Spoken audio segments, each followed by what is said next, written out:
Good afternoon. Welcome. Welcome to the market close, guys. It is Tuesday. It's Tuesday the 16th. So, oh boy, this is the 10th market close that has been added. This is the 10th market close. I'm loving it. Oh, we've covered so much ground in the last few weeks. Oh boy. Now, I do have a public service announcement.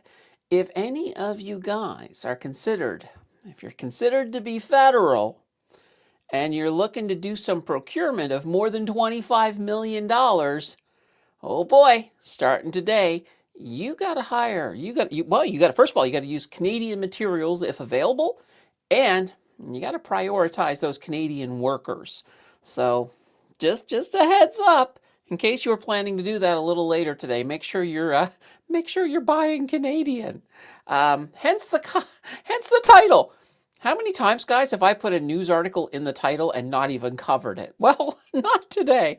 Not today. We hit that news article right away. Holy banana bread.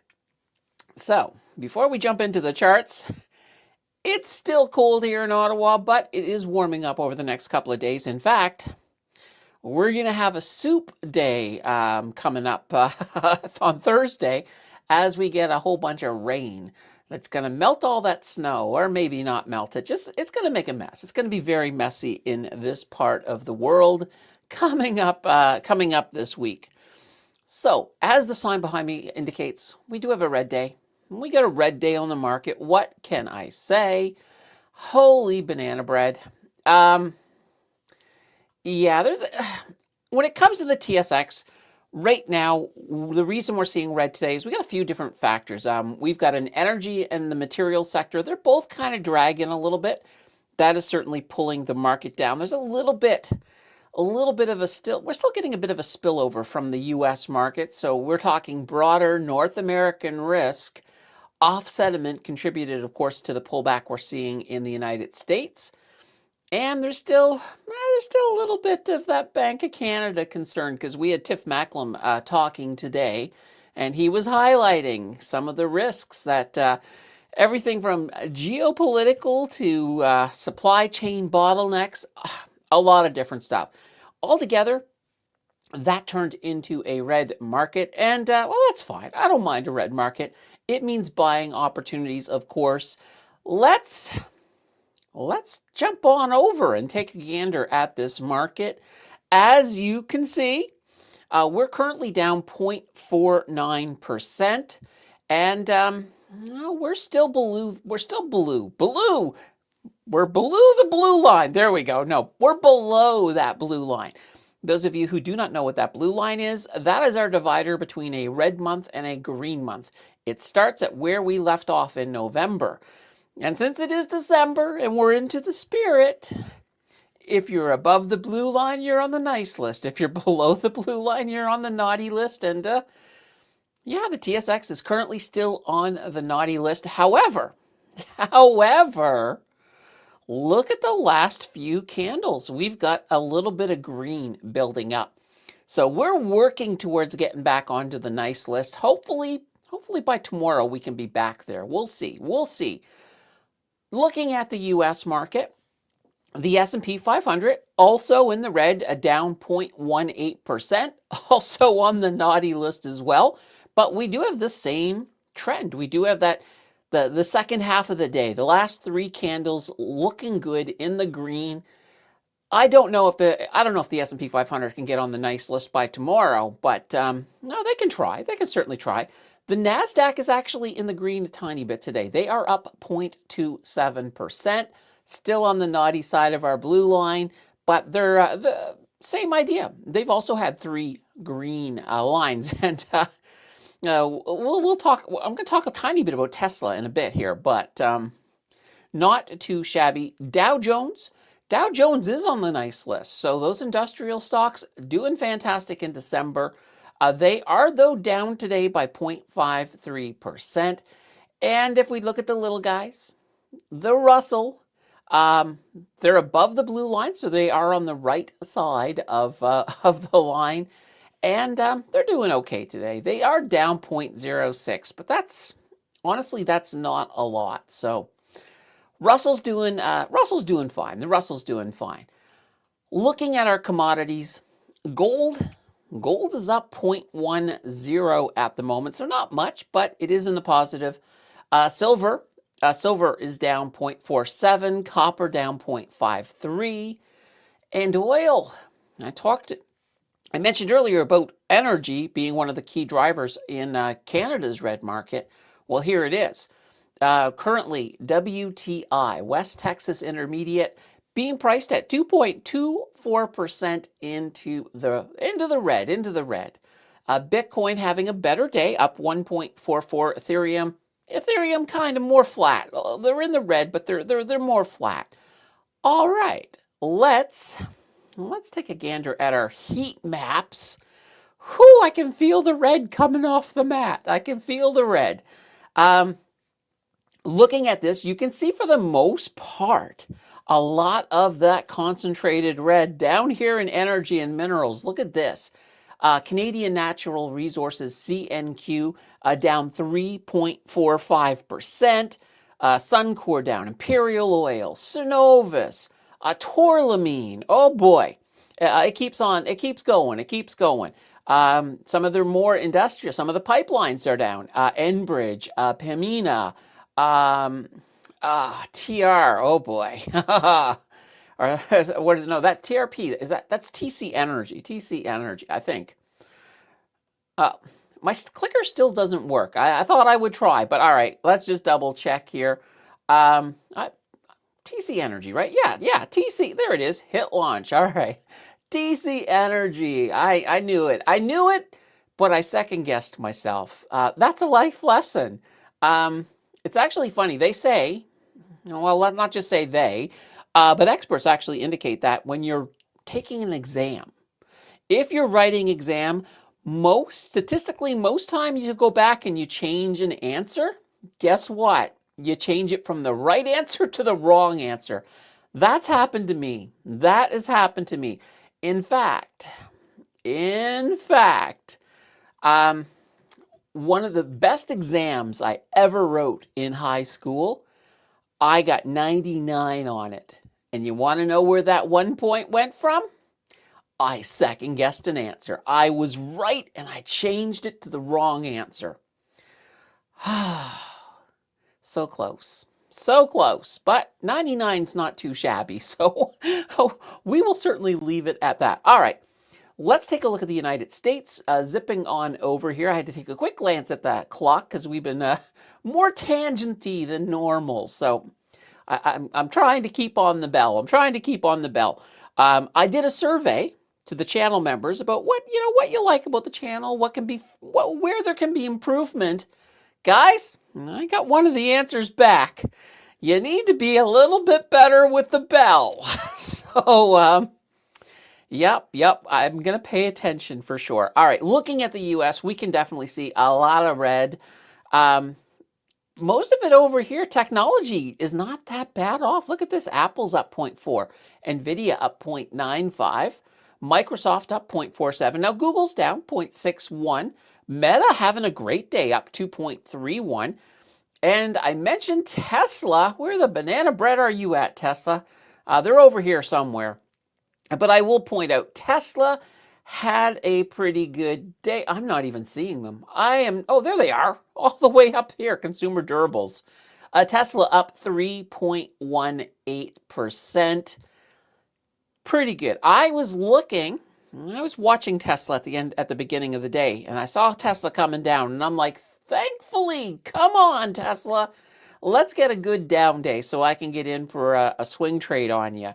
But quite literally, oh boy, Tesla turned around on me before I had a chance to get in. So no swing trade on Tesla today. And now they're right back up and beyond where they were. So I know Paul is very excited about that. All right. And finally, over to the Bitcoin heat map. Very green. You can see Bitcoin, Ethereum, XRP, Solana, all doing pretty good. Now, it is tradition around here to pick a random altcoin It is a green day. We'll grab a red one that I've never heard of before. Let's see. This one. Let's grab this one. I do not know what this is. All right, let's, I got to do it this way now, but all right, here we go. It is a Niver World. Niver World? What's Niver? I don't know what a Niver World is. I've never heard of this. Don't know what this is. It might be a game, maybe. Maybe it's a currency used on some kind of world thing or something. I mean, you know, a lot of games nowadays love the the microtransactions. That would be my best guess. I could be absolutely wrong, no idea. But nonetheless, this thing, it's not even worth a penny, guys. It's worth, what is it? Well, there's a penny. It's worth 0.01 of a penny. Well, if you round up 0.02. Nonetheless, don't know what this does. I kind of don't care. I'm never going to invest in Niver World. They will never get my business. Let's just say that. Ooh, I love that one. If you're interested in Niver World, obviously, do your homework. Check, do due diligence, and do it again. If you do it the first time, do it a second time for me on this one. These are what I call crap coins because, well, they're risky. It's like going to the crap table in Vegas. The dice aren't in your favor. It's in the house's favor. And some of these coins could even be rug pulls. Not to say that this is, I don't know. I told you, I don't know what this is. But just be careful. If you are interested in crypto, guys, stick to the big coins. Stick to your Bitcoins, your Ethereums, your Solana, your XRP, and gosh darn it, even the Dogecoin. There's money to be made in crypto, just not in that landmine of crap coins that are out there. So be careful, guys. That's the point. That's the point. That plus I kind of like doing the improv off of whatever strange name I get. That's kind of fun too. All right. Let's get to the chat. How are you guys doing? I love this part. And I also have to I got to pay attention to the bell because I'll tell you, we'll have a new thing. When I screw up on the bell, you know how if you guys don't hit the like button, Mary comes after you? We'll get Mary to come after me if I don't hit the bell on time. It'll be my version of the like button. Oh boy. Claude is in first. Hello, great day to buy some more Celestica, Hura, and Cameco. Absolutely. And hilarious, we get a correction on Celestica when I drop a video today where, if you haven't watched the video yet, spoiler alert, Celestica is in it in a good way, but this doesn't reflect well on that. Nonetheless, the market is what the market is.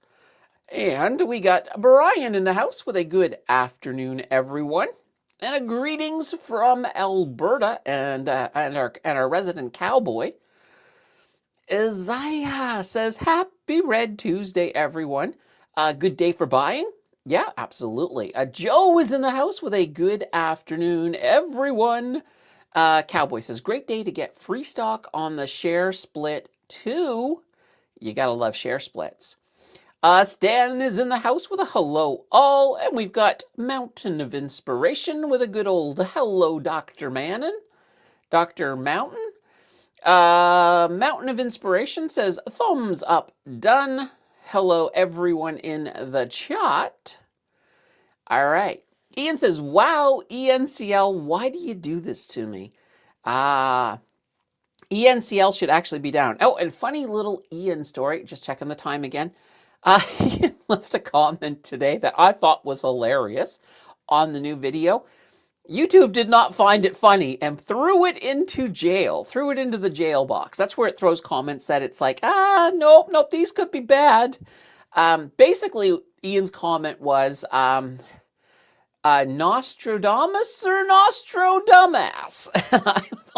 I chuckled at that. I thought that was funny because it was obviously in regards to a prediction video. I put a check mark on it to save it, but I don't know if YouTube saved it or not. So it may have deleted you, Ian. If it did, I apologize. I thought it was funny. I enjoyed it. All right. And guys, we got about 25 seconds to the bell. I got my hands on the bell. I'm not letting go of the bell until the bell's been tolled. Until it's been tolled, or I've been told to let go of the bell because I missed it. I don't know. We'll see how it goes. We got 10 seconds. I'm not even going to read your response here, Reverend, until the bell. So here we go, guys. Bell time. Market. The market is closed. I like it. All right. All right. Reverend Ramirez. Cold here in Toronto. My son fell on some perma ice yesterday at school. Oh, gosh. Well, I hope your son's okay. Kids are pretty resilient, but nonetheless, yeah, don't like to hear that. Don't like to hear that. Although, I know when I was a kid, if I got paid $1 for every time I fell on ice, oh boy, I'd be very rich, I think. I would be well, if I invested it, I would be definitely very rich. Scott says, good afternoon, everyone. And Claude, very happy to see this news today.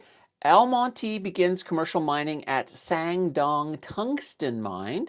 The stock price reflected that too, up more than 8%. Nice. Nice. Yeah, absolutely. I like that. Michelle in the house with a hey, gang. And Paul says, sold 50% of my TSLA at 486.50 and 50% of TSLA CDR at 42.83 to pay off 50% of our short-term debt. That's not a bad thing, Paul. That's not a bad thing. And I know you've been talking about doing that. Congratulations. That's not bad at all. Anytime you can reduce your debt, I am pretty darn happy with that. Brian says, I'm up on the day, 63 shares of BK added to my account with that Wealthsimple calls subdivision. That helped for sure. Nice, nice. Michelle, woke up this AM and decided, no worries, it always bounces into the green and my financial future will be okay. That's a good way to look at it. Yeah, that's a normal thing with the market. The market will have periods where your portfolio, it'll make you want to, go back to bed and say, I'm going to sleep until things are green. It happens, but here's what I will tell you. When the markets are red, when these things are happening, that's when the smart investors are actually buying. That's when they're looking to add to their average down, open new positions and opportunities. That's where the opportunities live. So I wouldn't be afraid of it. What I would do is make sure you've got your emotions in check. So if you're that person who you see things falling and you're like, oh my God, I got to sell, I'm losing money. You got to get control on that, because quite literally, you don't want to buy when it's low, or sorry, you don't want to sell when it's low. You want to be buying when it's low, selling when it's high, not buying when it's high. So it's kind of that whole simple cycle. I mean, in a nutshell, investing does boil down to buy low, sell high, or if you're an income investor, buy low, just keep on stacking stacking that income as it builds for sure. Let's see. Scott says redder than Santa's hat. I know. I actually got a Santa's hat around here somewhere. Last Christmas, every year we do something. I do some kind of weird thing. This year we're doing this Financial Express thing. And guys, there's no Financial Express today because we already got a Wednesday show. That's a normal thing. We will open up the Financial Express tomorrow. And then you'll have your opportunity. And if you want to go one more to see that, sorry. If you want to see that other one, that new goat thing, it takes 5 supers to get there, but it cracks me up just thinking about it. It's it's very funny. Okay. Oh, sorry. Okay. Just like grabbing control. Time to have some coffee here.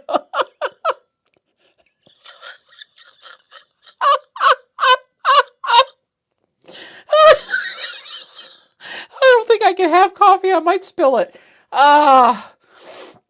Okay. Now, speaking of redder than Santa's hat, Tim Smith says, about to speed run retirement. Just put my MSTE back in drip. See you people at 1 million a coin. I rise in 2026. Um, I am a strong supporter of Bitcoin. I do think Bitcoin is going to do well. However, $1 million a coin in 2026, that may be a little pushing it. Might be a little pushing it. Will it get to $1 million a coin? I think it will someday. Someday. Not in 2026, though. Probably not in 2027 either. But we'll see. We'll see after that. Paul had in my RRSP portfolio was, or sorry, HAD had in my RRSP portfolio was 83% Tesla. Sold 8.3% of that Tesla at $486.50 and bought STRC for some cash. I had no cash and got tired of riding the balance up and down. Okay, fair enough. Hipple says, hey there. Sorry guys, if you're just coming in, I just had a small little laughing fit over the goat, over the number 5 goat. It cracks me up. It does. It really, really does. Paul says, I had a plan with my Google spreadsheet to figure out what price TFSA balances would equal short-term debt. That was $486.50 US and $42.83 CAD, and stuck to it. Okay, that's actually a really good point. Okay, I think I can have some coffee now without there being a danger of me laughing it all over the keyboard. There we go. That really goes to show one thing. It's not a bad idea. When you're an investor, it's not a bad idea to approach investing with a plan. This is what I'm going to do. This is my entry point. This is my exit point. That's not a bad thing to have. It's not a bad thing at all. Paul, you got it figured out. I like it. Cowboy had nice add in on FTN and BK. That's twice in the last 4 months. Nice. Wahipple, pullback day for me. Andre says, hello from Gatineau, Quebec, just across the bridge. Yep, it sure is. I will tell you, one time, not that long ago, I accidentally got on the bus going in the wrong direction, and I ended up in Gatineau. It happens. It happens. All right. Andre says, finally, HHIS is green today. Nice. Yeah, it wasn't that bad. Technology, for the most part, was looking pretty good in the States. All right. Michael Music Muscleman. If you set a daily reoccurring alarm on your phone for 4 p.m., you'd never have to watch for the bell. No, but then there'd be 2 bells, right? Like ding. Well, I can't do it on my phone. I'd have to do it on, the A word. I'm not going to say the A word because we might evoke her.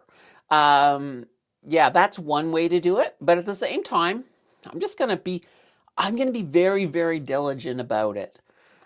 Scott says, let's see here. MVer is an obsolete computer virus which can replicate on Macintosh computers running any system version from 4.1 to OS 8. Nice. Yeah. I'm in a Macintosh. I guess Mac Studio. It's still a Macintosh. My HHIS is red. Yikes. Well, hopefully we see. I'm okay with having a bit of green creep in. And we are starting to head towards, we're heading towards Christmas, which means if we're going to get a Santa Claus rally, we could potentially start seeing it towards the end of next week. Wait a minute. No, we won't. We won't see it till the week after because the end of next week is actually Christmas and everything's closed. Claude. Oh, I just saw the title of your newest video, Candace. Should be interesting. I'll watch it tonight. Oh, thank you. Yes, so the newest video, the one that dropped today, we're looking at, I picked 5 stocks to watch in 2025. I'm going to review them. I will tell you. I'll tell you this much. This is a tiny spoiler, but not a bad spoiler. One of them exceeded really well. One of them sucked really, really bad. Everything else was in between, but we're going to look at it, see what hit, what missed, all of that fun stuff. All right. And Mountain says, hello, bonjour, Andre. Ah, Mountain, is Andre one of your patrons? Patreons. I was gonna say Patreons, but because Mountain has a fantastic little channel, a lot of inspirational content. I It's kind of a guilty pleasure. I love listening to Mountain of Inspiration. Maybe Andre is also a Mountain of Inspiration listener. All right. Kevin Cass says, good afternoon, gang. Curious QQ says, hello, everyone. Ian says, I even changed the spelling on, on AZZ. Wow, YouTube is a prude. I know. But nonetheless, Ian, I saw it and it brought a smile to my face. I was just like, this is funny. Valve says, lots of people watching. How about hitting the like button as well? Yeah, absolutely. Guys, that's how the algorithm knows that people are enjoying it. When you hit that button, it tells the algorithm, hey, people are watching, people are liking it. Let's push it out to some more people. Maybe introduce the channel to people who have never seen it or ever heard of it. Karachachan says, let's go Biggie. I do like Biggie. Biggie, of course, being one of the newer Evolve ones, one of the semi-monthly, so gotta love it. All right, and our Reverend says, geez, when will MDA bounce back? I'm down like 41%. So yeah, MDA space. Oh boy, I really like that company. I like them a lot, and I have high expectations for them, though they did suffer a little bit of a step back. Big contract that pretty much was going to be theirs in the US. SpaceX turned around and stole it from them. So, damn you, Elon. Leave MDA alone. But the nice thing about it is that MDA will be fine. They're going to bounce back. They are definitely in the running for especially a lot of the defense contracts for the Arctic defense. I think MDA will be fine. So yeah, have some patience, Reverend. I do believe you're going to be fine on that one. All right.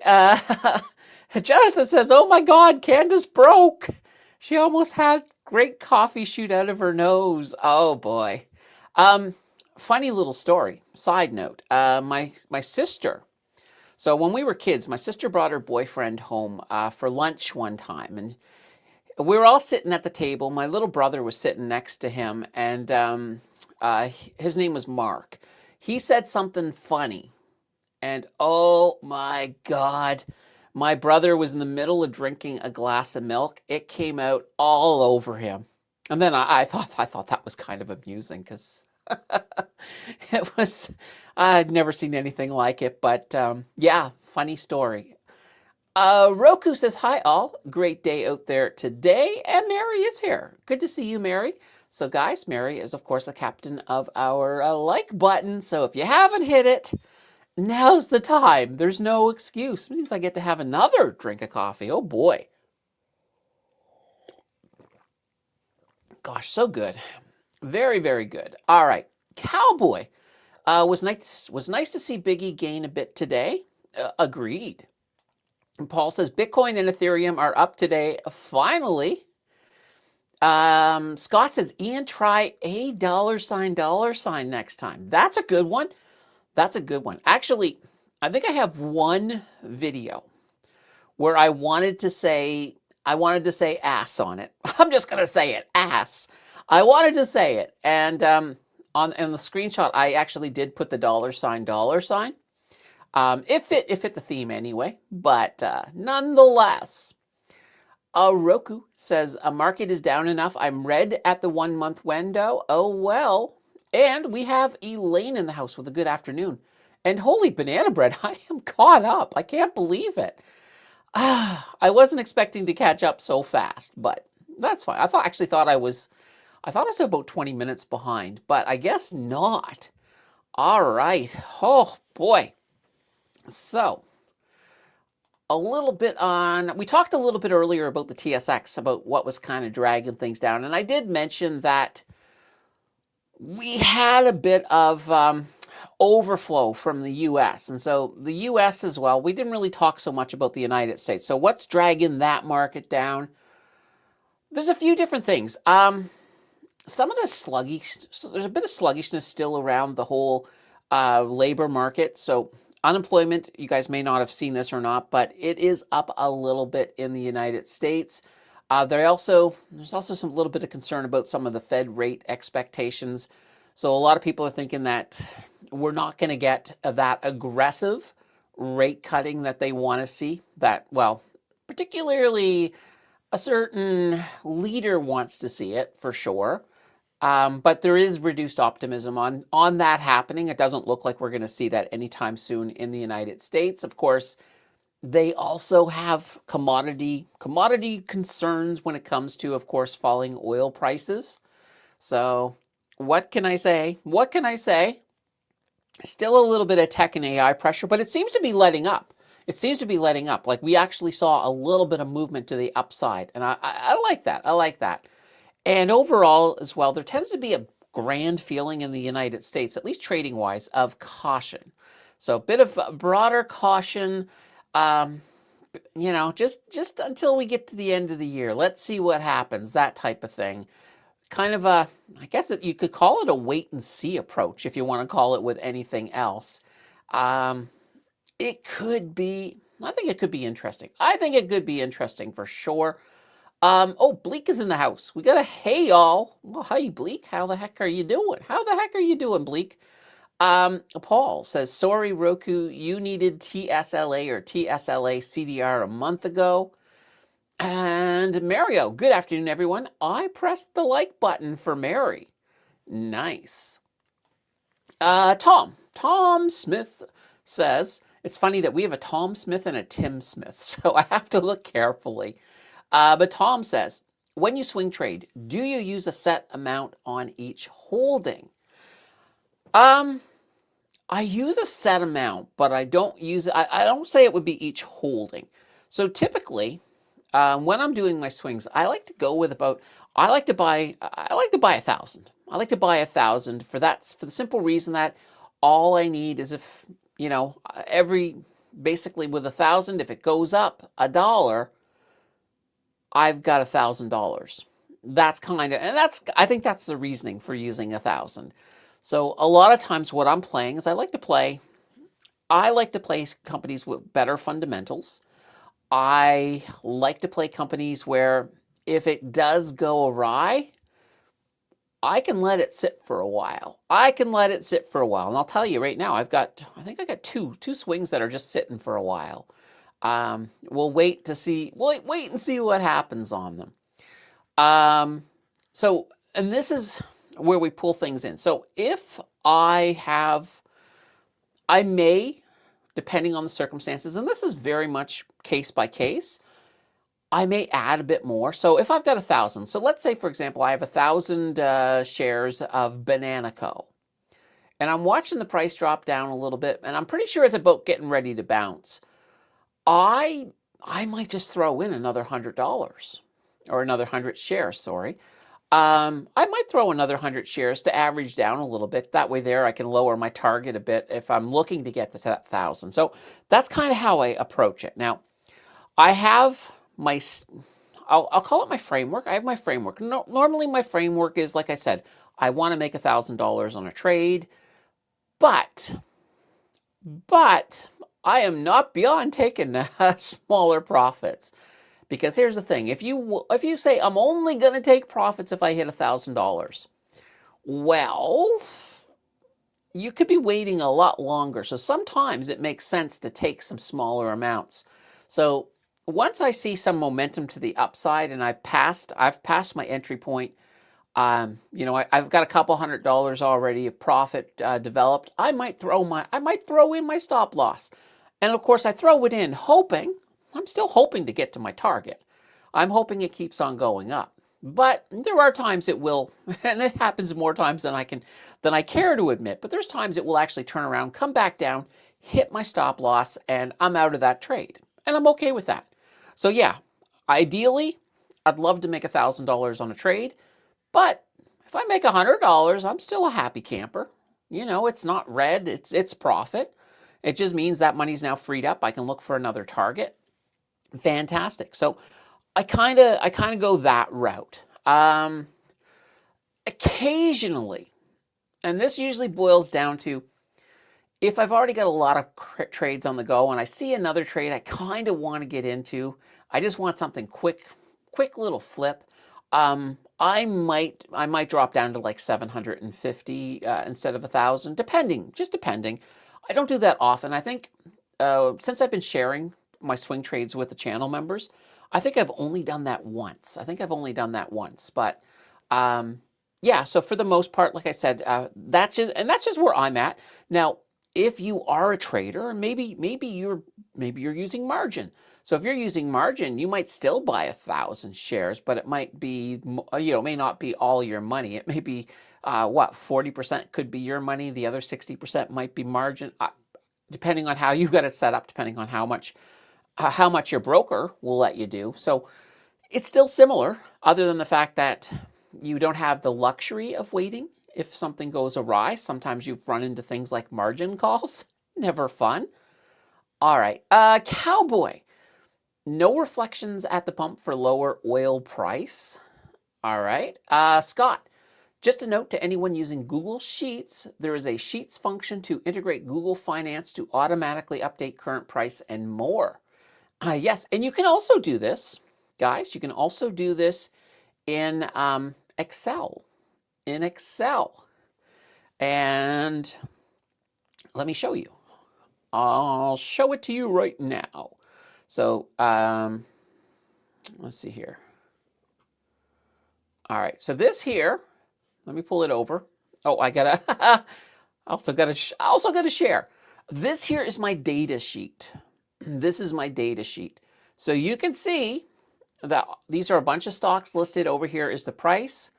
I wonder if I can, just a second. I'm going to see if I can view. Let's zoom in. I'm going to go 200%. Okay, there we go. Now you can see it a little bit better. So this is how I keep track of my prices. So this here is automatically updated. So this here, basically, it's just, I just type in XTSE:BNS. So that is the symbol to tell me that I want, off of the exchange is the, TSX, the TS. So the Toronto Stock Exchange, TSE, and then the X. And that's how I get it. In some cases, if it's on something slightly different, so for example, eBank is on the NEO, so NEOE, and that's how I update it. And I will then have these update into the main database, which is over here. So that will then pull that over into here. So when I'm tracking stuff on the 0 to 100K challenge, I can pull up the exact price. Now, mind you, when you first open this, it takes about a second or so to pull it up. And I also think these prices are delayed by 15 minutes. So I think it's that same typical thing. But right now, the market's been closed for more than 15 minutes. So these should be the final prices. So right here. And honestly, even if I'm not holding it, like I'm not holding Dollarama currently, but I'm going to keep them here. Why not? And these are all of the ones. And down here, these are some US ones down here. So XNYS, ARCX.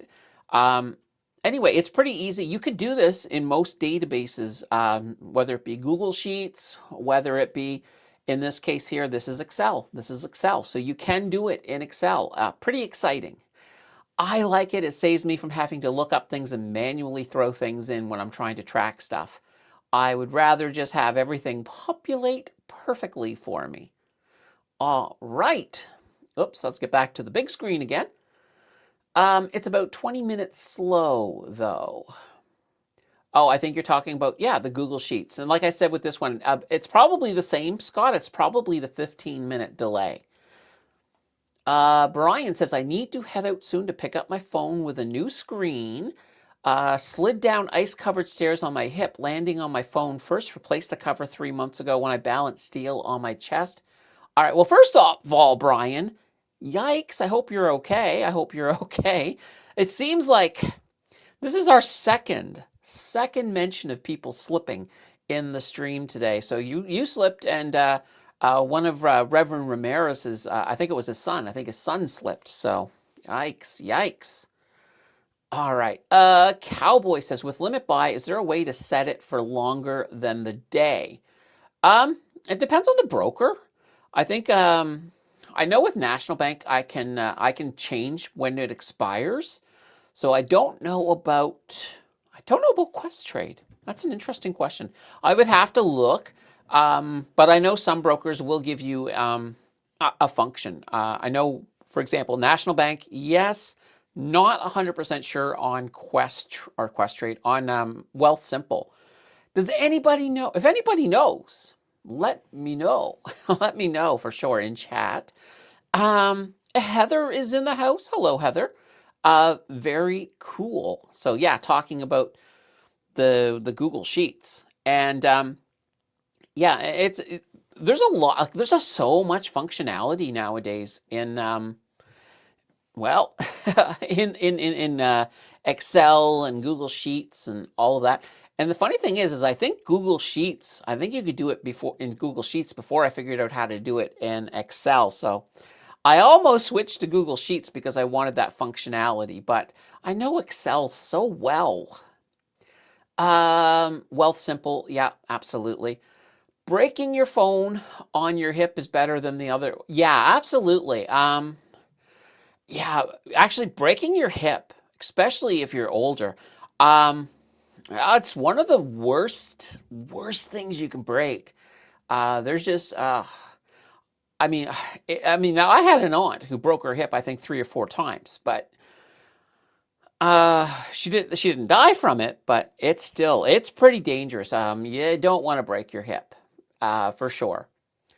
Let's see. Yes, you can set limit orders by date. There we go. And like I said, I never looked at it on Wealthsimple. So I wanted somebody from Wealthsimple or somebody who uses Wealthsimple. Well, Heather might work for Wealthsimple. I don't know. Maybe either that or she works for Elsa because the fairy icon. Why not? Paul says still warm on the West Coast, 7 degrees. Our pharmacist said last week the front was slippery. It was moss growth, so power washed that off. Okay, yeah. Well, I know when I lived in Vancouver, so it's kind of one of the things about Vancouver is that you get a lot of rain, but you get it all at once. So you can get summers where it almost never rains. And then in the fall, in the spring, you tend to get a lot of rain. Well, in the winter as well, rain or snow, but usually some years it's all rain. But because you get very little rain in the winter, in the summer, when the rain season finally rolls in the fall, one of the things I used to notice is that there'd be a lot more car accidents because all of the oil and crap that had been, just sort of driven over all summer, the water would kind of loosen it up and create a little bit of a film on the roads. So yeah, definitely interesting. All right. Heather says, yes, you can limit sell orders by date in Wealthsimple. I have some set for 3 months out. Nice. Elaine says, I put limit buy yesterday on Healthsimple at 12:40 and it ticked this morning. Nice. Yeah, and I'll tell you something, guys. Let me show you something. Let's pull this up here. All right, so let's just pick a random stock here. I want to pick one that we'll go to Extendicare. Why not? All right, so here is Extendicare. If I was looking for an entry point, one of the things that I might do is I might actually pull out some trend lines. And I might just sort of take a look and see, okay, how is Extendicare moving right now? So right now we got this one little trend that we are currently in right now. So looking at this, and this has been since about, it's not a long trend because we're on a shorter chart. I might go to a longer chart maybe, but this here just demonstrates what I might look at. Now, this is on the 1 hour. I probably would use the 4-hour chart just to make sure that I get a little bit longer time frame. But I might look at it like for day trading or for swing trading right now. This is actually not a bad chart. So I'm looking at what they're currently doing. Oh, look at this. We got a few lines of support up here. A few lines of resistance, few lines of support. They tend to be moving in here. They're right at the bottom. Oh boy. I might be tempted to buy here because I'm thinking it might come back up to here. But here's the point. If you were, let's say you were wanting to buy this and you're like, okay, I want a good entry point.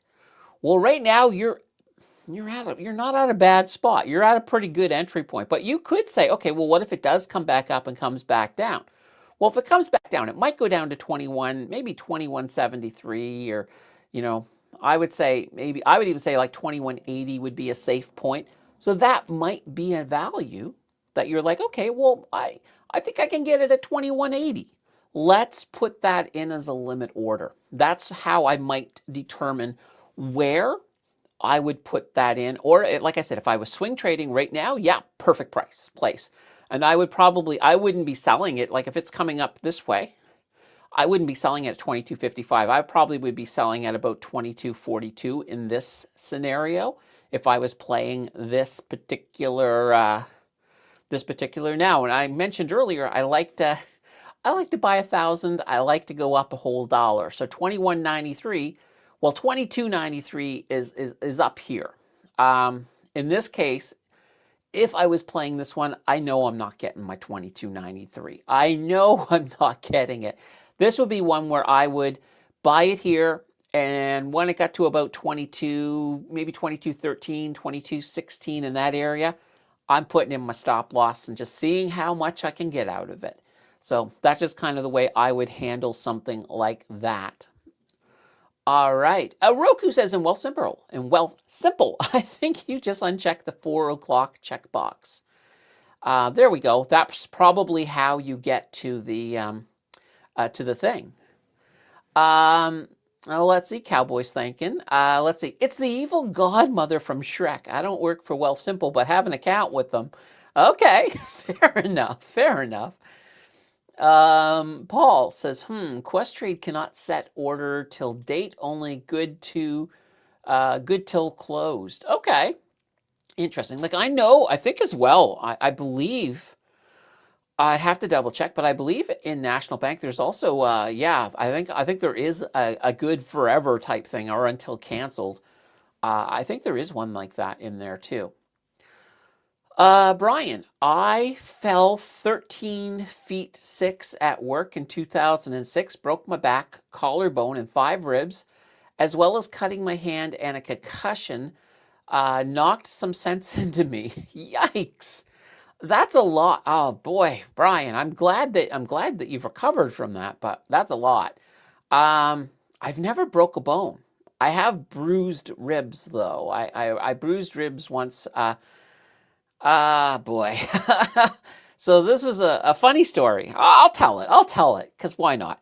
So when I was working with the municipality, so this was in Nova Scotia, so one of the things that I did is I had lots of time on my hands. I had all my water testing, all of that. Well, they were also doing a recycling project, and they asked if I didn't mind going out and doing these flyers. So basically, we were just driving from mailboxes to mailboxes, and we were getting some of the local collectors, so guys basically with big trucks that they threw garbage in to drive us around so that we could deliver them. I'm like, okay, sure. Well, we're doing that, and I was kind of getting sick of getting in and out of the truck, and I said, can I just stand on the back of the truck? And he's like, that's not a good idea. I'm like, I just want to stand on the back. And I bugged him enough that he let me. Well, he then decided to leave me out for a long stretch on the highway to teach me a lesson. And so we're zooming down the highway, and there's this extra handle that's there, and he had garbage in his truck. Like he had a bunch of bags. And one of them I noticed was bouncing up, and it looked like it was going to fall over. So I reached out to push it back. And as I did, I kind of lost my footing a little bit. And I grabbed for the handle that was there. I didn't know the handle was broken. So the handle just went whoop. And next thing you know, I'm airborne. I'm airborne and I landed on the pavement and I just went into a roll. Like my body rolled like a rolling pin, just down the road. Luckily, there was nobody behind him. If there was somebody behind him, I'd be dead. No ands, ifs, or buts. Then, as soon as I lost my momentum, I stood up. I started just moving the head forward. I couldn't really raise my arm up very well because of the bruised ribs. Yeah, I went to the emergency. He drove me there. I wasn't in bad shape. And they're just like, oh yeah, you got some bruised ribs. Just relax for a few days. You'll be fine. I was like, okay. That was that. Anyway, I it was kind of my fault, and it was also kind of the truck's fault, and it was kind of the driver's fault. It was a lot of people's faults. And oh, you missed all the animation of me moving, demonstrating everything with Brian in the way there. Whoops. But anyway, funny story. That's probably the closest I came to a serious injury, probably, that I know of. All right. Heather says, is that in the free account or paid account in Questrade? Scott says, Brian, you need to invest in some protective equipment and not the stock market. Yep. Protective equipment is not a bad thing. Well, let's see. Or stay out of steel construction. I'm only 66, not time to retire yet. Nope. Well, what time? I mean, here's a question. Let me throw this out there. I mean, I know my audience is I would say most of you are probably over 40, except for maybe a few. There's a few that probably aren't. But ideally, when do you want to retire? When do you want to retire, or when do you plan to retire? I'm just curious. I look at it this way. I probably will never, like for me, retirement, like I love what I'm doing. I love doing the YouTube. I think it'll get to a point that for me, retirement will basically mean instead of 2 videos a week, you'll get 1 a week. That'll be retirement. Maybe just 1 live stream a week. Who knows? You never know. I know me. I'm silly. I'll probably keep doing things right up until the end, but that's kind of my vision of what retirement looks like. What is your vision? I'm kind of curious. Let me know. If you want to share. If you don't want to share, of course, don't share. Scott says, I got pushed out of a 58 and said, to heck with it, retired. Yeah, that happens. Wow. Let's see. Brian says, I could do that as well until I see how long I can only retire to. 18-month severance to help. Yeah, severance is nice. I've had severance before. I had a pretty good job. I mentioned before a technology job, and when the housing crisis hit, we had just the company I was working for had just invested and bought. Well, not invested, but they bought a U.S. company, and that pretty much spelt the end of my job because. With the housing crisis, it just went, it was not a good scene. And I kind of knew that they had to get rid of anybody making any half decent amount of money. Yeah, I was on the chopping block. Let's see. That's severance pay. I didn't work for Lumen. Let's see. I would not be still working at 66. Bismarcky says, good afternoon, all. Hopefully semi-retire at 55, so another 2 or 3 years. Ian says, I thought I was retired until I saw the markets today. Just kidding. Sort of might go back for some shutdowns. There we go. Paul, I am 58, semi-retired, work part-time, 12 to 20 hours per week. More to not use RRSP or less RRSP for future RRIF. Yeah. Yeah, I'll tell you, my mom is like, I think she's 76, I think, but she still works. I'm like, wow. I'm like, she doesn't need to. I don't think she's got enough money. She doesn't need to work, but she does. She does. Hopefully she retires soon though. Brian says, I am a partner in a steel company. We are shutting it down end of March 2026. I have a few businesses that want me part-time when I close down doing maintenance projects. Okay. Part-time's not a bad thing. And you know what? Here's the thing. I think there's probably a lot of seniors who work part-time not because they need the money, but because they're bored. Because they're bored. So there's, I think there's a lot of opportunity out there. Like if you're old, I hate to say that word. I hate to say that word. But if you are seasoned, if you're seasoned, what did you do in your life? What are you really good at? Make a YouTube channel about it, it'll take a while before it pays you, but it could be a real rewarding experience. Like maybe you were a welder your whole life. Think of all of the experience and expertise you could bring to the people who are interested in welding. I mean, that's what I'm saying. There's a lot of things I think you could do, and I think you could potentially make money with in retirement because we all have something we're good at. And maybe you might say, well, Candace, I'm great at welding, but I would absolutely suck at communication. Um, and this is how I would respond to that. Yes, you will probably suck at communication initially, but you get better. You get better. When you look at somebody like making content, like a content creator, you're going to come in your first time, you're going to be nervous, you're going to be fumbling over your words. Heck, I still fumble over words. So it's a normal thing. And the reality is, people can relate to it. People can relate to it. If you come in and you're real, like yeah, like today earlier, I cracked up laughing over something silly. Um, that's really human. I like it. I like it. So, not like I'm not human, but you know what I mean. Um, there's a lot. I think there's a lot people can do. Anyway, classic Candace tangent, right? Cowboy. A plan was reno a house over winter, then fishing for summers. Oh boy.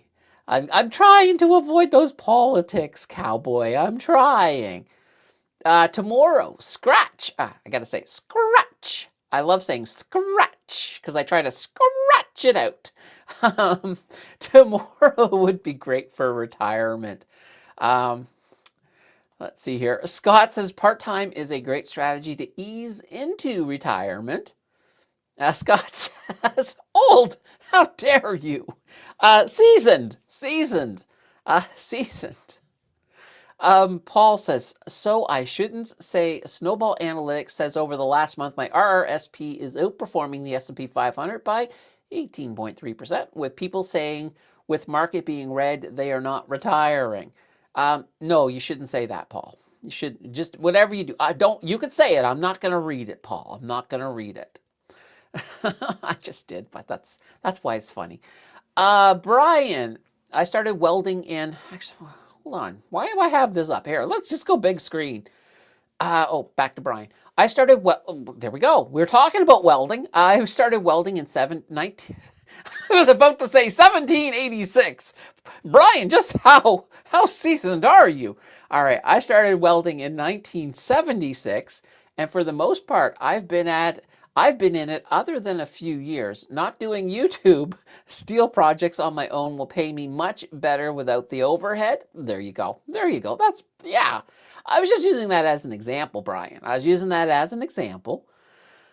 Paul says a lady at work waited till age 67 to retire. She passed away 6 months later. Oh, well, that's never fun. That does happen.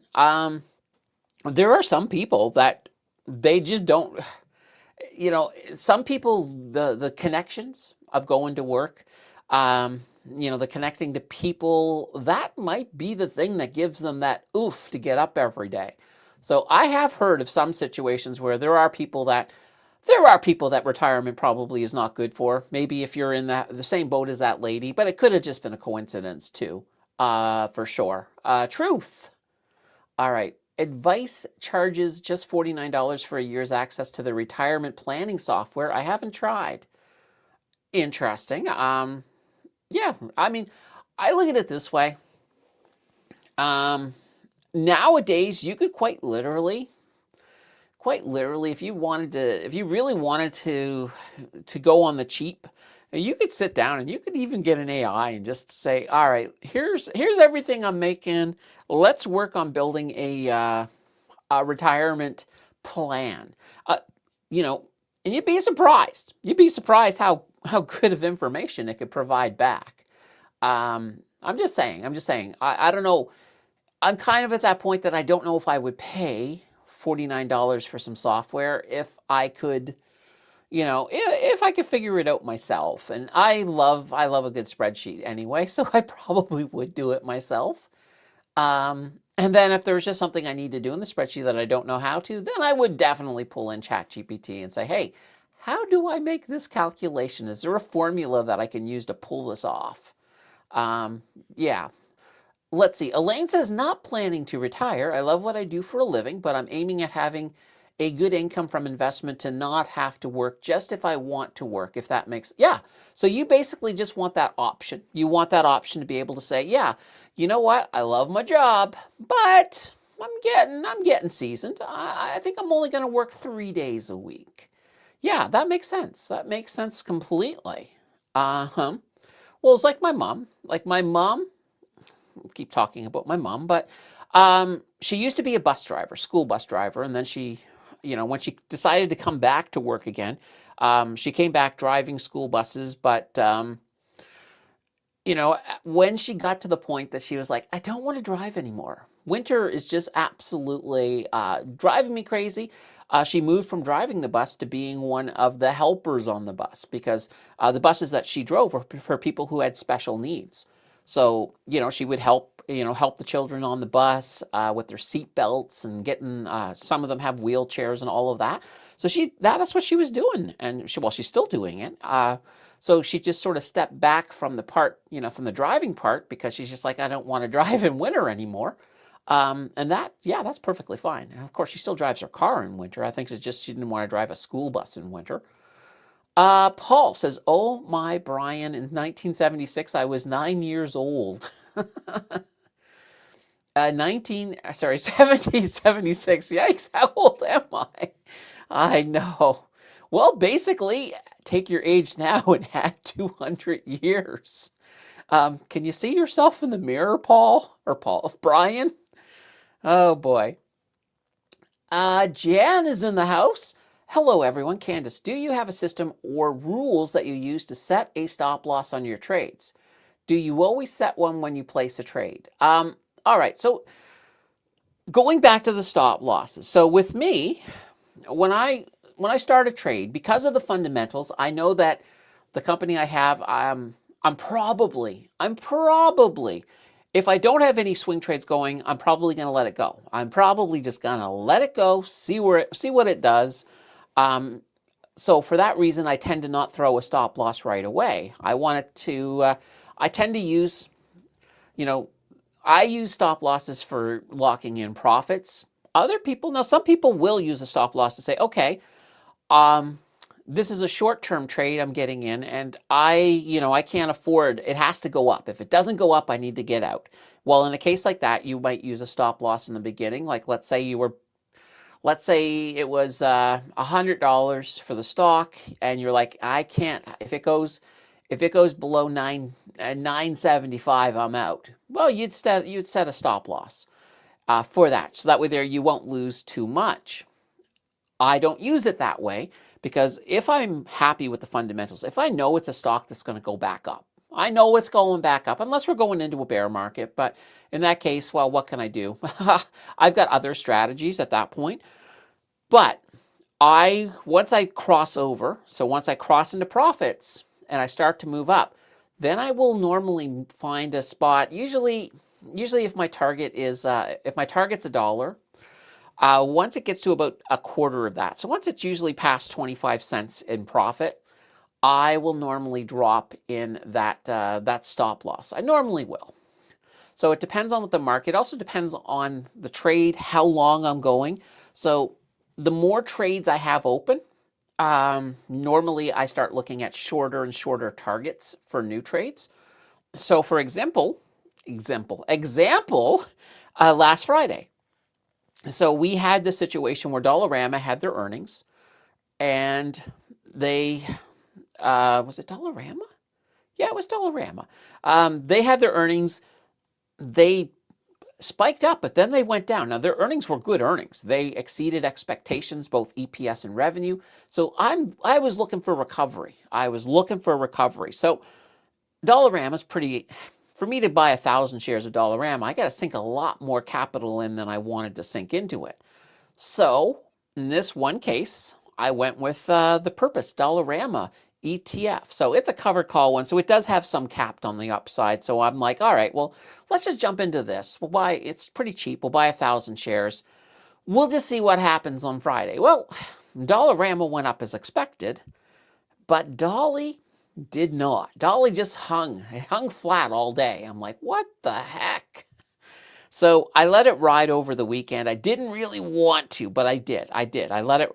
I mean, to be honest, the reason it rode over the weekend is because I had a live stream and I completely forgot to stop it, which I'm glad I did, because at the beginning of Monday, it finally moved up. Not a lot, but I threw in my stop loss, and then it came back down. I think it was negative on the day, but I ended up with about was it 100? About $160, I think, in profit. I could be wrong on that number, but it wasn't much. And that was kind of the way I used that stop loss in that case. So for me, yes, I use it to lock in profits. But if you are in a situation where it's like, I want this to be a very quick trade, I can't afford to keep this locked up for a day, for a week, for a month, then you might want to look at that potential using a stop loss right away to make sure if it does go into the red, you get out. But I know a lot of the stuff I will buy, a lot of times it does go into the red. And if I was using stop losses like that, I would end up taking losses instead of catching it on the rebound. So there's different ways you can use it for sure. All right. Brian says, I don't want to work 40 to 50 hours a week, just want 2 to 3 days on average. Yeah, there's nothing wrong with that. Paul, the lady at work who passed away 6 months after retiring had health issues. Okay, there we go. There we go. So it may not have been I miss work. It was what kept me alive. No, if she had health issues, yeah, that's probably what happened in that case. A cowboy. It was a tough transition going from full time to retired. Yeah, yeah. I mean, I think the biggest thing is when you first retire, it's kind of like going on vacation. You got all this time. It's like, yeah, I can do whatever I want. But as the time goes by, after a few weeks, maybe after a month or two, you got to kind of start to restructure your life. Find stuff to do. Find stuff to keep you busy. Find stuff to make you just to make it fun, to make life fun, because you got to have a little bit of fun. Scott says I like cheap. All right. Jan says, I'm Candace, you're making me laugh, and I don't even know what you're laughing about. Love it. Okay. Oh, were you watching the earlier part? I was laughing about the new goat emote. So we have a goat emote. It's at position 5. So when we do supers and all of that stuff, if we get to 5, then we get to see this other crazy one. Now, it's only here till Christmas because it's a Christmas-themed one, but it cracks me up. Now, today, I did try to make a number 6. I did try. It didn't work. It really, really didn't work. In fact, do you guys want to see it? Do you want to see how bad it turned out? Let me see here. Give me a second here. I'm going to pull it up. I'm going to bring it up over here onto the other screen. Oh boy. Oh boy. This is really bad, guys. Let me pull it up. All right, here it is. It's got 4 legs and an extra arm. I was thinking it would be funny to have one with every so often you guys talk a little bit about conspiracy theories. I thought this would be a fun one for a conspiracy theory, but it just did not work. It did not work. So it's not going to be showing on this channel. Never. It'll never be on this channel. Well, except for now. But other than now, we'll never see this one again. Oh boy. All right. I'm just going to drag that over. In case I go back, I don't need to see that one again. So sometimes they just don't work. AI sometimes doesn't get it right. For this reason here, I mean, maybe if it lived in Springfield, from The Simpsons, maybe then it might have an extra limb, but I don't know. Brian says, gotta run. See you tomorrow. Safe journey, Brian. Do you think we will get a Santa Claus rally this year? I'm going to say yes. I'm going to be optimistic. Let's see. We'll see what happens, but I would like to see one for sure. All right. QQQ. Can government tax on withdrawal from a TFSA that you use for living expenses? Well, no. There's no tax on any kind of withdrawal from your TFSA. So yeah, if you have, doesn't matter how much. If you have $100,000 in your TFSA and you pull it all out in one foul swoop, you've already been taxed on that. They're not taxing you on it. You're safe. The only reason, so with the RRSP, it's 100% taxable. But the reason for that is that when you put that money in the RRSP, you pull that out of your taxes. So because basically you lower your income. It's tax deference. That's the reason why the RRSP is 100% taxable. The part that sucks, which I think is perhaps not fair, is that the stuff you grow inside there also becomes 100% taxable. So it would be nice if only the contribution was 100% taxable and then use regular tax rules on everything else. That's the way I would like to see the RRSP, but we just don't see it that way. But no, you can pull as much as you want out of your TFSA. It is 100% tax-free. No worries there. Now, with that being said, if you pull $100,000 out of your TFSA and you reinvest it in a cash account, so a non-registered account, and that earns money, yeah, that extra money you earned would be taxable in one shape or form, whether it be capital gains or if it's dividends, then the way the dividend breaks down. All right. Paul says 2026 is a midterm election year. Those tend to go down from mid-April to beginning of October. True. It depends. It really depends. This is going to be one of these interesting ones because, well, we got Trump, but typically we tend to see a lot more spending, government spending. There tends to be, because the government wants to buy, in this case here, Trump's government wants to buy red seats for that midterm election. So they can actually be good for the market. They can be. We're going to see how it turns out this year, though. I think it's going to be interesting. I think we're going to have an interesting ride up to that election. And I think it's going to be probably more interesting than we're all thinking it's going to be. Brian, what if the 2 to 3 days per week turns into 12-hour days? Oh boy, yeah, that would be hard. Careful, Candace. Rona got in trouble for the two-legged donkey. People found it offensive. Oh, did they really? Well, I look at it this way. I mean, you know what? If somebody's offended, like if I got somebody saying, "Look, I'm really offended by, by the goat. The goat offends me." Yeah, I'll take it under advisement for sure. If it's a regular, no ands, if, or buts. It's gone. Simple as that. If you're a regular. If somebody I've never heard about, I've ever before, just sort of messages and says, "Yeah, that goat, I gotta go," I would more than likely, I don't know, I don't think I would remove it right away because it could also be a troll. Sometimes you'll get trolls that'll come in and say some interesting things. I've had some really interesting trolls in the past, that's for sure. Bismarcky says, it would be nice if there was a way to transfer RRSP into TFSA tax-free. There sure would. No, that would be a fantastic thing if we could do it. And Cowboy says, we live in a strange world now. You don't even know the half of it. It's only going to get stranger, Cowboy.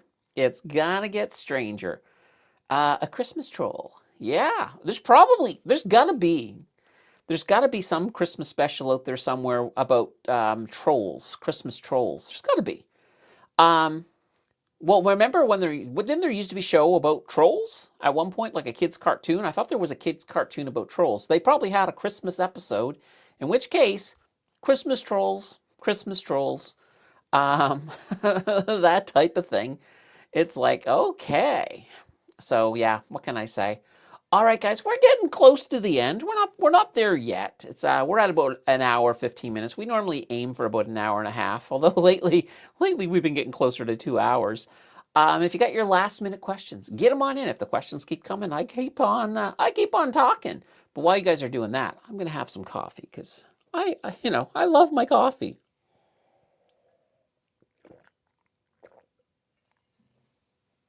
Oh, very good. Very, very good. Scratch says, maybe a last dip in oil just in time to load up in my TFSA for 2026 before the slingshot move like gold did 2 years ago. Well, I think oil will have a better year in 2026, but I'm not feeling the banner year. I'm not feeling the banner year. Unless, of course, if we have some kind of a black swan event, that changes everything. But I think right now, I would count on oil doing better, but I wouldn't count on being um, sort of the banner year like what gold had. I think we need to be a lot more tempered in our expectations on oil. Scott says people used to give trolls on the end if they're yeah, people used to have trolls. Yeah, there used to be those when I was a kid. That was kind of a big thing. You used to have those little trolls on the end of your pencil. I remember those. That is cool. We live in a world where people are offended by everything. Um, it's true. It is true. I I have a full like here's my philosophy. My philosophy in life is I believe everybody has a right to say anything they want. Well, as long as it's not I don't want to say anything. I probably should that's the wrong word to use.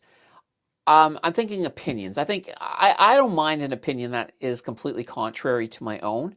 I'll listen to it and I'll also analyze it because I look at it this way. If I think A and you think B, or let's say I think A, you think C, the answer is probably closer to B. It probably is. So I will look at what anybody has to say, especially if it's a differing opinion. I'll look at it, I'll analyze it, and sometimes I change my opinion because I'm wrong. Sometimes I keep my opinion because I still believe I'm right, but I may move it a little bit. I just look at it that way. I look at it that way. I liked, I mean, the era I guess that I grew up in, everybody was allowed to have their own opinion, and nobody really, if somebody disagreed with you, that's fine. That's just the way it was. Nobody cared. Now, now it's at the point where, what? You disagree with me? I can have nothing to do with you. Go away. Um, I think that's silly. I just think that's silly. I would, how else? Differing opinions are kind of that way that we learn new things because if two people come at something from different angles, a lot of times the end result can be a lot better than either of those angles. For example, so that's the way I look at it. So don't be offended, people. Don't be offended. Like, here's the thing. If somebody comes up to me and says, God, you're really fat, I'm like, oh, yeah, yeah, I am. Thanks for noticing. And I don't care. I honestly don't care. But, it's that thing. It's like, there's a lot of people out there that it would be like, that would be a crime for somebody to voice that opinion. Um, I don't see it as being a bad thing. I think it's rude. Yeah, I think it's rude. I think it's uncouth. But I'm not going to cancel a person who wants to call me a name. Definitely not. All right. Anyway, holy cow, what kind of tangent are we going on? What do you think of hymns? All right, so hymns. I like hymns. I do like hymns. And just a second here, let's pull it up. Let's pull it up here. It's a US company. What is it? Hims and Hers? Boop-a-doo. Let's actually get to the right place. Here we go. All right. Oh, I put J Hims. All right, here we go. Yeah, Hims and Her Health. All right, and I'm going to pull up the last year here. Here we go. Oops, I'm going to attempt. I'm really going to attempt to pull. There we are. Okay. So yeah, they've been up and down. They've been up and down, but at the same time, I know recently in the news, I thought there was a Canadian. I thought they were expanding into Canada or something to that nature. Let me just take a look here. Let's look at the news because I thought that there was something in here recently. Let's see, bringing weight loss program to the UK. Hospitals now paying AI. Let's see, Hims and Hers serving. Yeah, here it is. This is the customer I was talking to. So yeah, Hims and Hers, they're now actually branching into Canada. So this is kind of a cool thing. This is kind of a cool thing. I think the whole weight loss industry, there's a lot of money to be made there, but um, as long as you're getting, as long as you're getting results out there, there are a lot of people like you hear about Ozempic, things like that as a way to lose weight. There's a lot of people out there that are overweight, and they're like, no, that's not for me. Um, you know, I'll tell you right now, my family doctor's like, oh, you could use Ozempic if you want. I'm like, yeah, nope, nope. I got my own little plan. I got my own plan. Like I lift weights, I do cardio. It's very slow, but eventually it'll get there. And I'm okay with that. I'm perfectly okay with that. Now the big difference is if I used Ozempic after the weight's lost, from what I've heard and a lot of the research I've done, a lot of people who stop using Ozempic, they start to balloon right back to where they were. At least lifestyle change with weights and everything else, that's not gonna. I don't think that'll be the issue. So I'm pretty good with that. But yeah, no, I do overall. I like this company here, Michael. You're probably not really asking about what they're doing, but um, let me just pull up their back data for you. So you guys already know I love a return on equity that's over 20%. We got that here, 26.21%. Now, their debt to equity, that's probably the one thing I don't like. So we're looking at 192%. That's a little high. I'd like to see them come down, but here's that caveat. They're expanding into Canada. They're expanding into the UK. We've seen that. That takes money. That probably explains some of the debt. I would want to do a little more research, but I do like this company, and I think they're solid. I think there's a future there with them for sure. All right, let's go big again. Kelly says, is there any situation where a gift from a parent becomes taxable? I'd like to gift my daughter, but don't want it to affect her employment tax. Um, yes, there are some situations. Like if you were to gift her a brand new car, um, now I don't know the full ramifications of it, but I know I have read about it. I know that that would be considered taxable. Like yeah, if you gift them a car, or a house, anything that's really like a big, like normal small things, like if you buy her a computer, that's not taxable or anything like that. But I think if you buy her a car, a house, perhaps even a motorboat, I believe those would all be taxable. I definitely look more into it because the key word here is I believe. So take it with a grain of salt. Take it with a grain of salt, but I'm pretty darn sure that they're taxable. Um, and heck, well, let's just see what Google says too, and we will attempt to pull up Google. Where are we? Oh, that's not where I want to be. All right, that's not where I want to be either. All right, let's go over here. There we go. Google. Haha.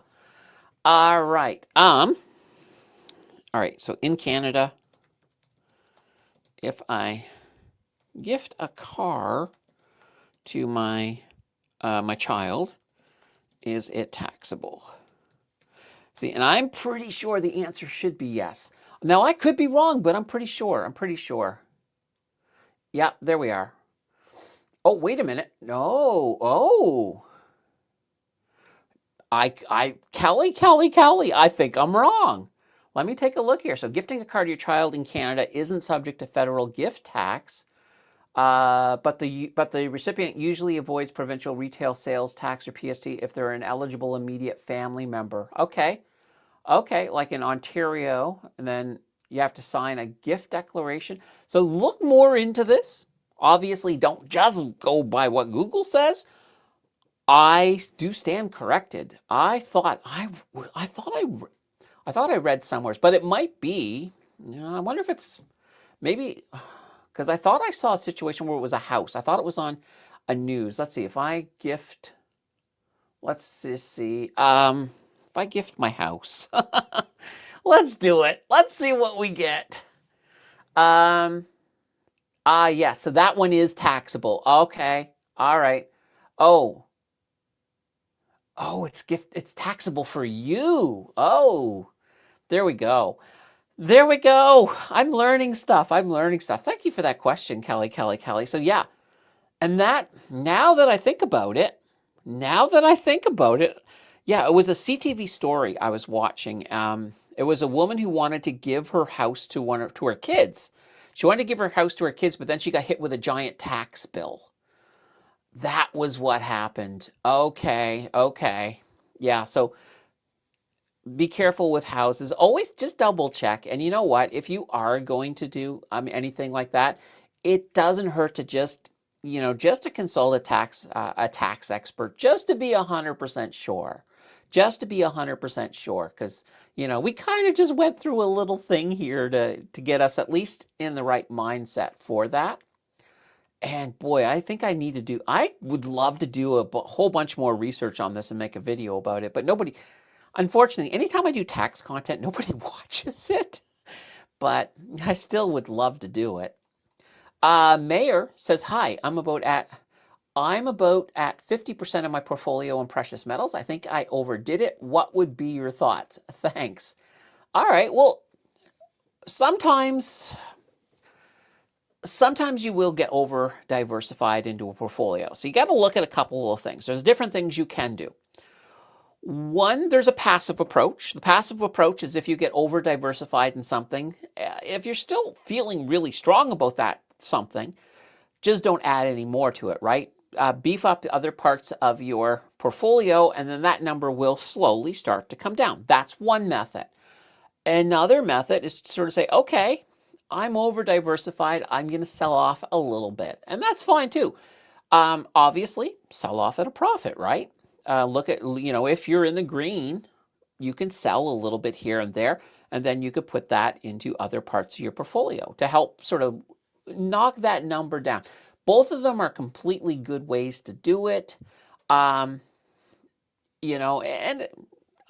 the only thing I wouldn't do is I probably, if I had one that was deep in the red, I probably wouldn't be taking losses in a situation like that.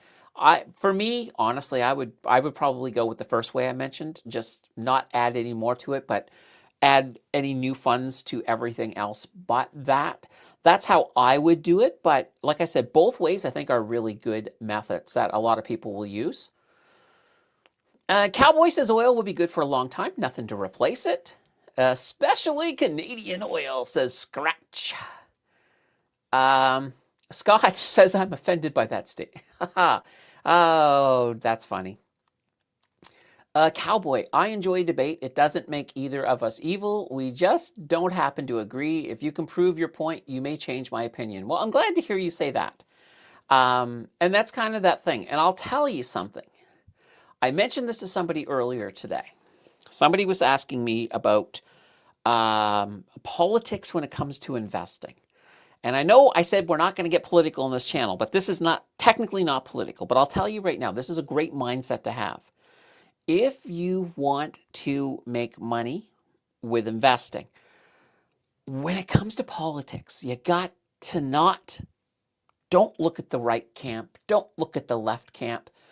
Try to create a very neutral mindset. And I'll tell you why.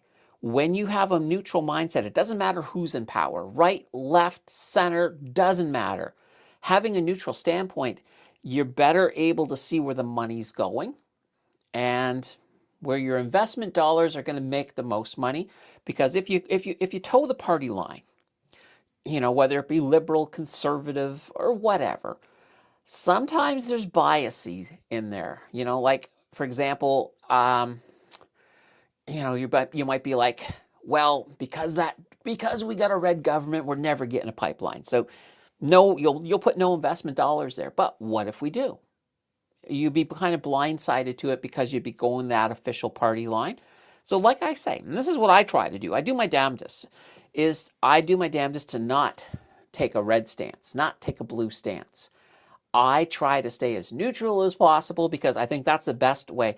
Like in your life outside of investing, sure, toe the red line, toe the blue line, or the orange line, or the green line if you want to go that way as well.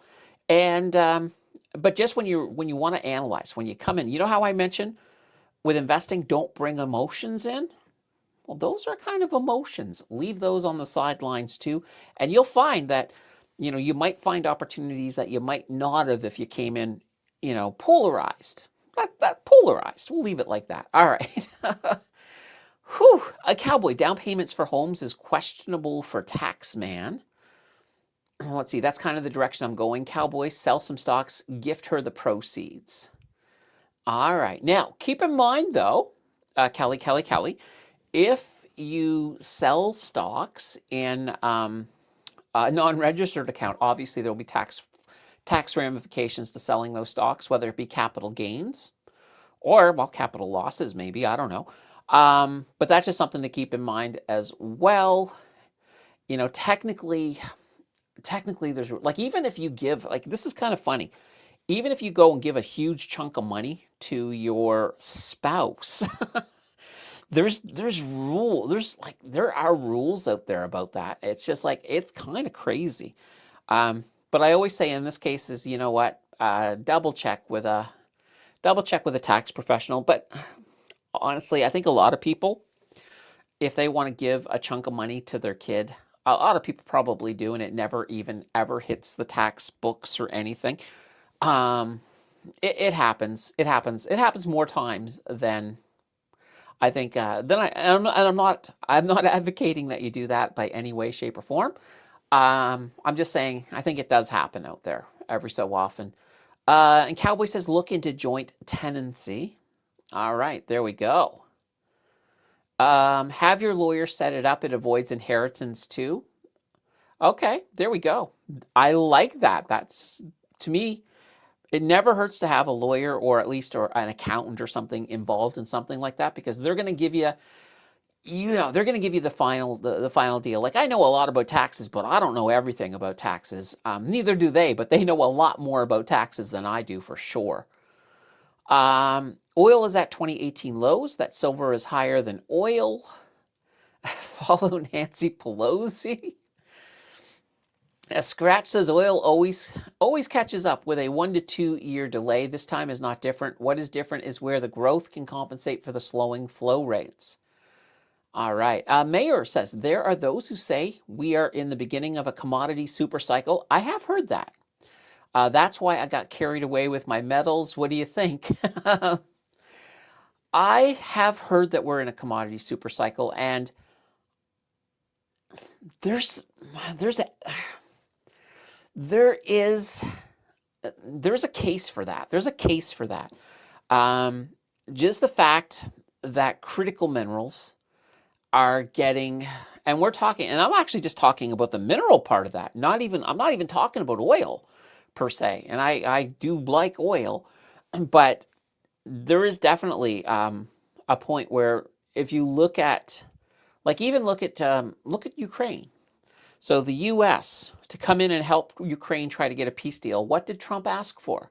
Critical minerals. Why does Trump want to annex Canada? Critical minerals, and probably oil too. But critical minerals, I think, are going to be a big thing. Why does Trump want Greenland? Critical minerals. So yeah, could there be a super cycle? Well, yeah, I think there could be. I think critical minerals are going to be, they're going to be in high demand. Like we already know. We know copper is heading towards a shortage by 2030. Gold, you just can't stop gold. Silver is absolutely pumping. We're going to see even more minerals that are going to be just in high demand for. So yeah, that's why I would say, like, when I said that if I'm over diversified by 50% in in the minerals sector, for me it would be, like I said, that passive way. I would just invest in other things, leave it alone, let it come down on its own. At the same time, depending on what happens with minerals, I'm probably going to make a pretty good profit by doing it that way at the same time. So, Cowboy says 2015, a barrel of KFC was more than a barrel of crude oil. Yeah. Well, was it during the pandemic? I thought there was this one brief moment where um, oil went negative. I think oil went negative very, very briefly. So yeah, in that case it was definitely cheaper than a barrel of KFC. No, I thought that was during the pandemic. I could be wrong, but I thought during the pandemic we had a moment where oil went negative. So what can I say? All right, guys. Holy banana bread, 1 hour, 36 minutes. This is the perfect time for a stream. We're going to be back again tomorrow. Tomorrow, if you want to add a show on Thursday, that option will be available. So I can't wait. I can't wait. You guys have been a fantastic audience. We had a great conversation today, and we'll have a good one tomorrow as well. I can't wait. Until then, enjoy the rest of your evening, and I will talk to you all tomorrow. Bye.